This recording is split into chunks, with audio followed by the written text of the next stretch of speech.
Listen to me. If there was a wise man who would ever think of this, they would say in order to be superior to the man, you've got to be the man. For I am the man himself.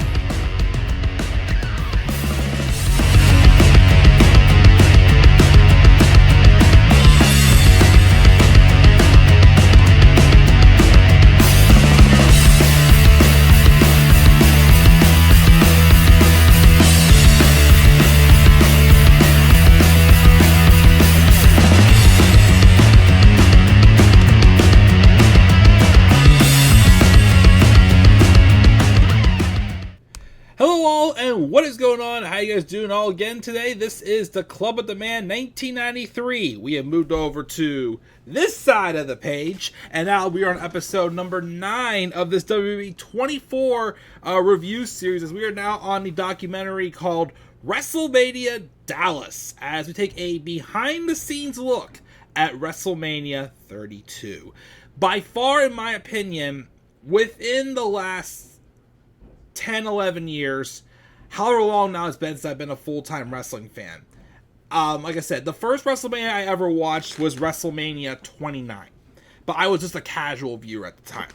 My first WrestleMania I ever watched as a full-time fan, knowing what all was going on with WrestleMania 30. So, excluding WrestleMania 29, during my time, the ones I've watched live, this was probably the weakest WrestleMania of all the ones I've watched live. I mean, it wasn't god-awful, no, but it was weak. There was definitely a lot of decisions that were made on this show I did not agree with. I felt the time for the show, which was almost 5 hours on the main show, dragged out too long. Especially, I would say it probably would have been a better show if you would knock out the last 3 things. The segment with The Rock, I can't believe I was saying that because that segment bombed.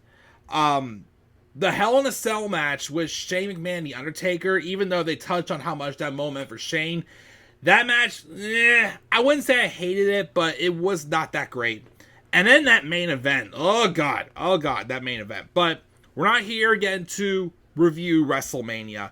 We're here to go behind the scenes and talk about what was talked about behind the scenes from this WrestleMania. We just had like a little bit of like a preview for it when we talked about the whole women's evolution in the previous 24 special. Now this one we take behind the scenes look at several different topics that went to this WrestleMania. Unlike the previous WrestleMania 24 episodes, this one really didn't dive into much about the Hall of Fame class in 2016. And let me put it this way too. Let me mention this too. Besides the fact that this WrestleMania is probably one of the weakest shows of the whole year, I still think 2016 was one of the better years in like the 2010s, in my opinion. Outside of WrestleMania, which under the head of this WrestleMania, there was a lot of people that were injured. Randy Orton was injured. John Cena was injured. Seth Rollins was injured. A few others in there I know, like several big names were out injured at this time. But again, despite, of course, the weak show this was, 2016 was a pretty good year, I would say, for WWE, I thought. But to talk about some things that happened, I would say the main story that this documentary focused on was Triple H and how busy he was during this WrestleMania, as he was main eventing this WrestleMania as the WWE World Heavyweight Champion against Roman Reigns. A dream match of mine that just flubbed, unfortunately. But this documentary really emphasized how busy he was, as, of course, he had to prepare for NXT TakeOver Dallas, as this was the first time they did an NXT pay-per-view WrestleMania weekend. And I still think WrestleMania Dallas, NXT TakeOver Dallas, was one of the best NXT takeovers for sure in the black and gold era. That show we had, just to touch on that really quick there, where Triple H first, of course, told the guys, push the main roster. They basically made it impossible for the main roster to top this show. What do we have on a show? We had We had the Revival and American Alpha for the tag titles. Outstanding match. We had, I think the weakest match on the card was Baron Corbin and Austin Aries. That one was a little bit weaker, but it was fine for what it was, but it was weaker. We had Bayley and Asuka for the NXT Women's Championship. That's where Asuka began her like 500 someday title reign, or however long it was. Because again, remember, she never got beaten in NXT. She never got pinned in NXT. And she retired from NXT undefeated. She had, I think, a legitimate injury at the time, so she rested up before she came to the main roster, but they decided to just relinquish her of the title because she basically beat everybody in NXT. And of course, this wasn't Bayley's swan song. She did stay in NXT until right after SummerSlam, and that's when she moved up to the main roster. We had the debut of Shinsuke Nakamura and Sami Zayn's swan song in NXT, a match of your candidate, and a good main event with Finn Balor and Samoa Joe as well. So don't forget that as well, but definitely a show that just blew it out of the water. Triple H was busy with that. He was busy working out the stage shape for his match with Roman. And then also he had, like, you know, the meetings and the behind the scenes stuff. Like, he was up at 2:47 in the morning, the night before WrestleMania, practicing his entrance.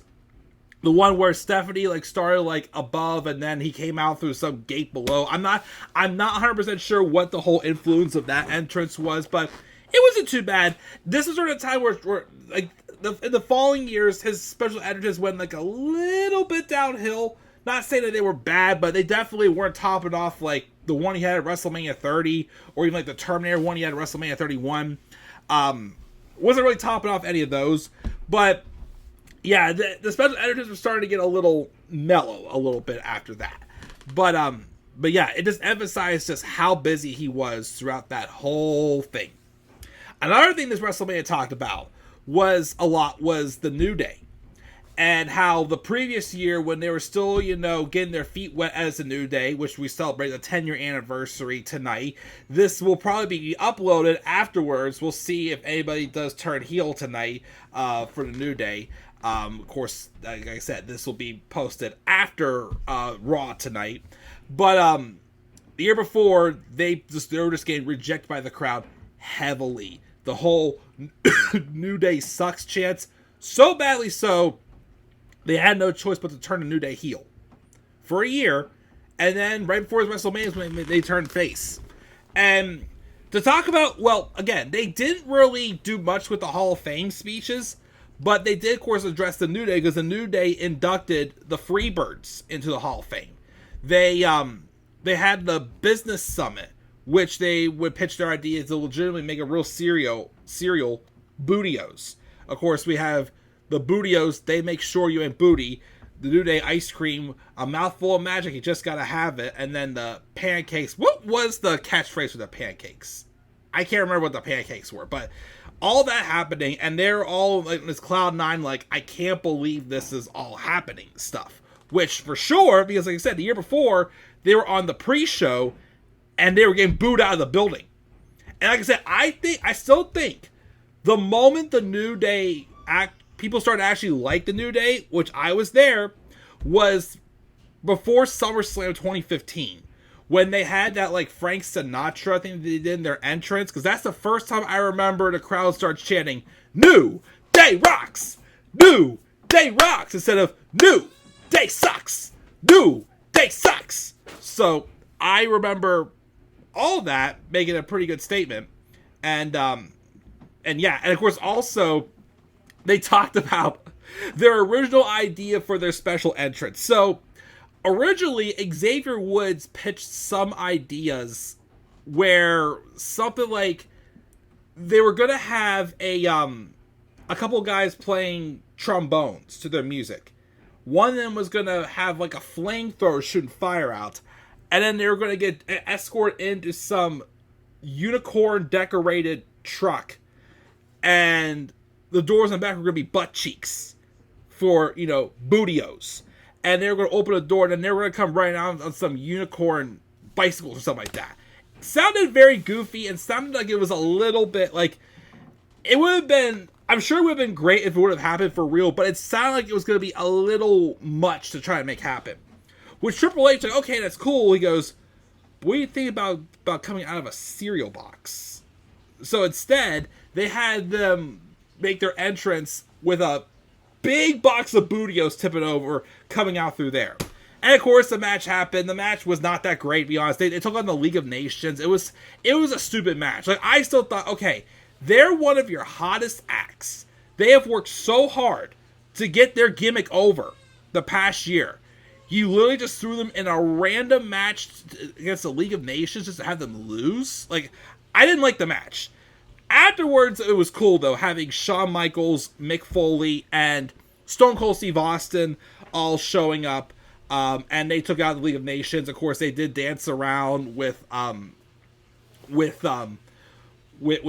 legends. Kofi said he enjoyed twerking with Shawn Michaels, and then Xavier Woods took a stunner.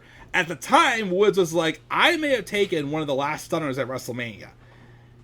You're not wrong. You're kind of wrong there, because Austin did appear, of course, at WrestleMania 38, which that has a 24 special on it as well, but I haven't seen that one yet. But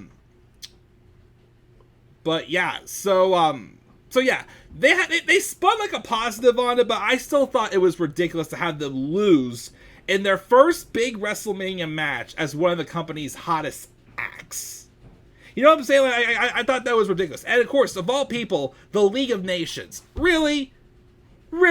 No offense to all those guys. Well, I like all of them except for Alberto Del Rio. I do not like Alberto Del Rio. I am never going to have anything positive to say about Alberto Del Rio. Ever what he treated the page, and what I've heard other things he's done outside of the ring. I have no respect for Alberto Del Rio.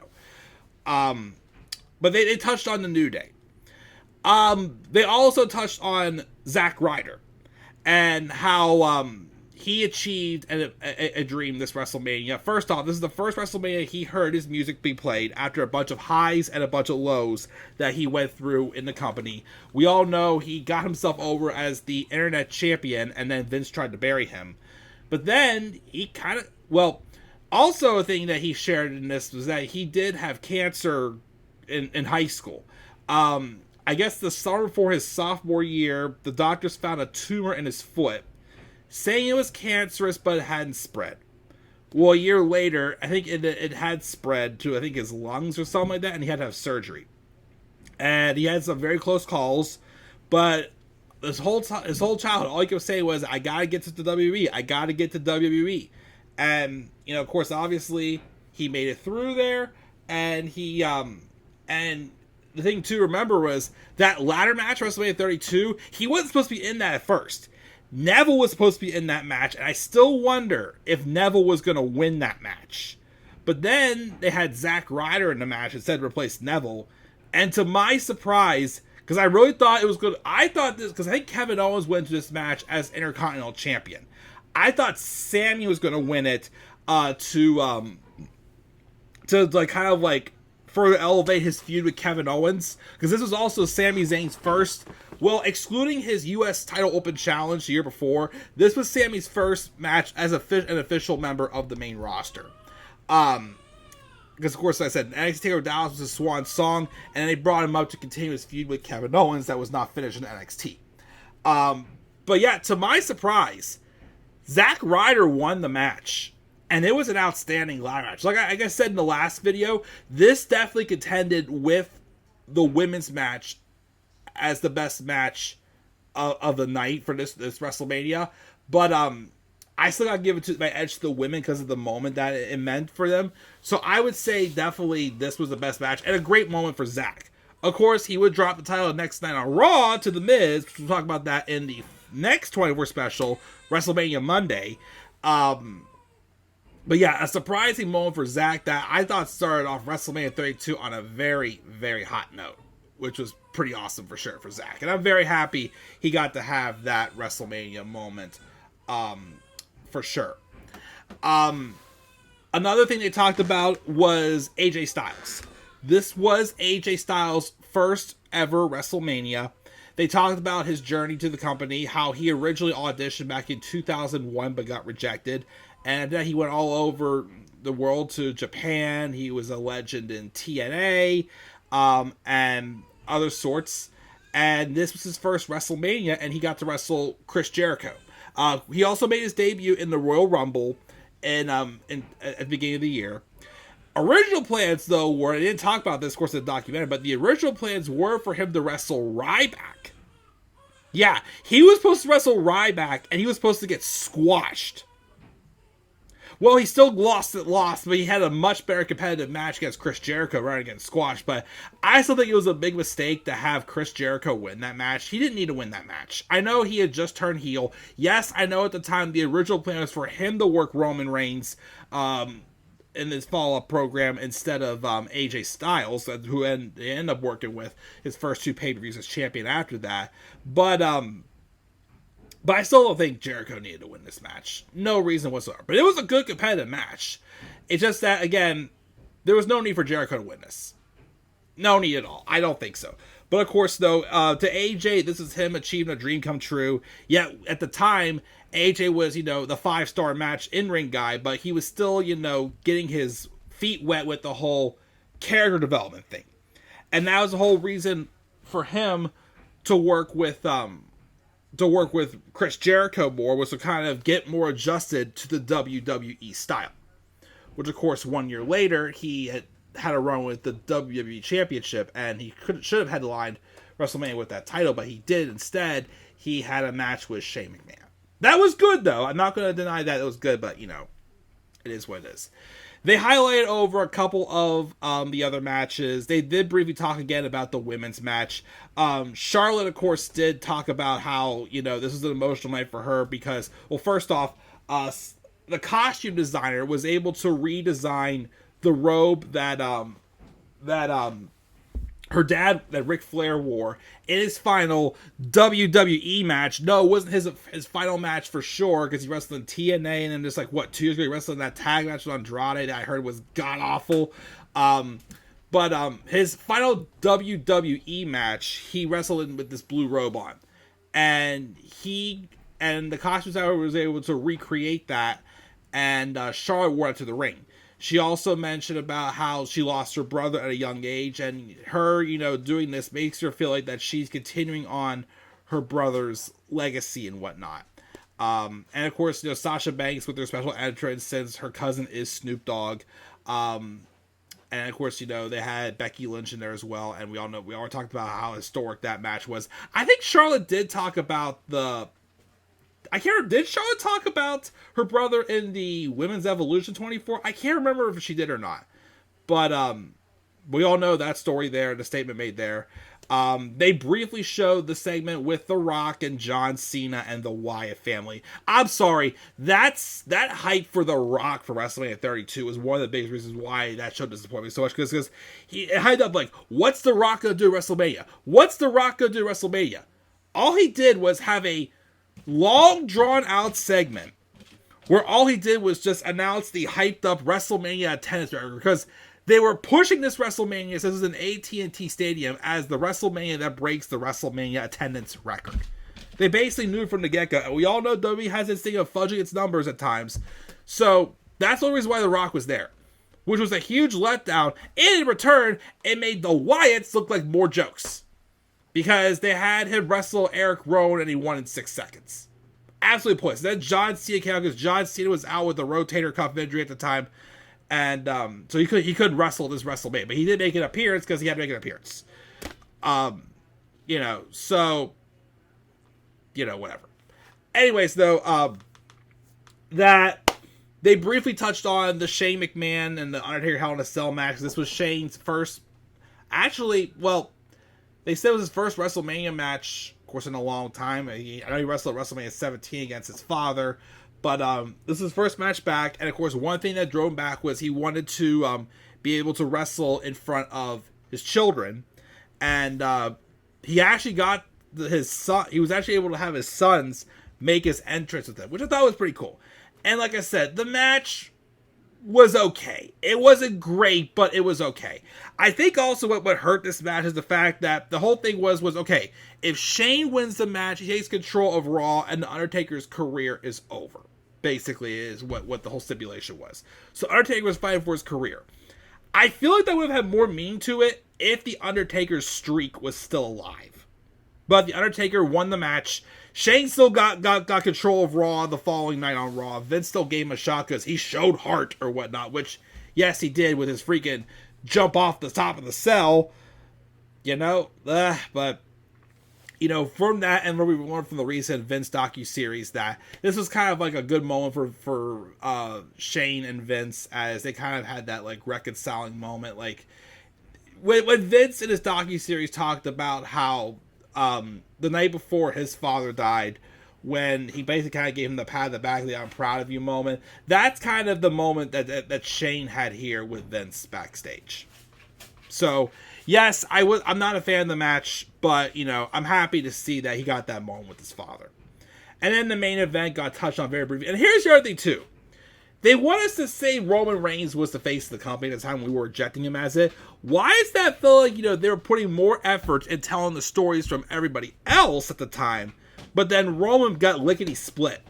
Like I said, a Ryder example I always still say, the Elimination Chamber match in 2018, there's 7 men in that match. 6 of them had a story except Roman. Roman had 0 story, but they gave him the win. So that's why I made that video at the time saying, WWE, if you want to make Roman the guy, why don't you just try? They weren't telling a story. Heck, this WrestleMania, remember? Roman went into the Royal Rumble as the world champion, lost the title to Triple H. And the next night on Raw, one of the first things Triple H says is, we're going to see who impresses us tonight to make a number 1 contenders match at Fastlane. The winner faces me at WrestleMania. And Roman Reigns will not get another title shot as long as he's champion. And what happened at the end of that night? They gave him an opportunity. And the thing that still kicks me is they put Roman Reigns, Dean Ambrose, which they didn't touch on that match, thank God, because that match sucked too, and Brock Lesnar in that triple threat match. And I'm sitting there thinking, why would Triple H want to face any of those guys? And like I said, the match sucked. And that really, bothers me because, again, Roman Reigns versus Triple H was a dream match of mine ever since they had the Shield and Evolution feud. That was a dream match for me. And then they screwed it up with the storytelling, and then the match just sucked. It was 25 minutes of going through the motions. It felt longer than that. I mean, it felt like it was longer than that. It just, oh God. The fact that show dragged on for almost 5 hours also, too, didn't help. But, yeah, they barely touched on it. And then, of course, they ended with a big hurrah. That's everything, too. Again, this is one of those documentaries where there was some moments where, yeah, we lost, but, whatever. This was still great or whatnot. It's just you really think that's the case? But, I don't know. But yeah, I think despite this WrestleMania being one of the weaker ones, I felt this documentary had a lot of topics they touched on compared to what we got from the previous ones. So, very well done with digging into a lot of these other topics, a lot of these other moments. Of course, there was more matches to do so with it. So I'd say this is definitely one of the better WrestleMania behind-the-scenes documentaries. So 2 thumbs up definitely for this one. Definitely one of the strongest ones they've done so far. And that's going to do it for this review. We're going to move on now to a third one tonight that I got to watch, because the past 3 have kind of tied in with WrestleMania 32. This next one kind of does too, but it's called WrestleMania Monday. It talks about the Raw after WrestleMania. Mostly showed highlights of that one, but also talked about the history of the Monday after WrestleMania. And yeah, we'll wrap up all the WrestleMania 32 stuff and move on to other things in this docuseries. And we'll have the first 10 done as well, too, which I think is pretty nice. With me taking my break from being more structured, we're moving through these documentaries pretty smoothly. But I'll see you guys next in the WrestleMania Monday 24 review. So what are your guys' thoughts on this documentary on WrestleMania Dallas? Leave your guys' thoughts down in the comments section below. Be sure also, as always, to slap a like on the video and subscribe for more content on my channel. Follow me on Twitter as well at the Club of the Man 93. You may also follow me on TikTok and Instagram at the Club of the Man 1993. And until then, guys, I'm checking out, and I'll catch you all later. Have a great rest of your night. And do not forget, in order to be superior to the man, you've got to be the man. And for I am the man himself. And that is not just an opinion, my friends. That is a fact of life. Yeah!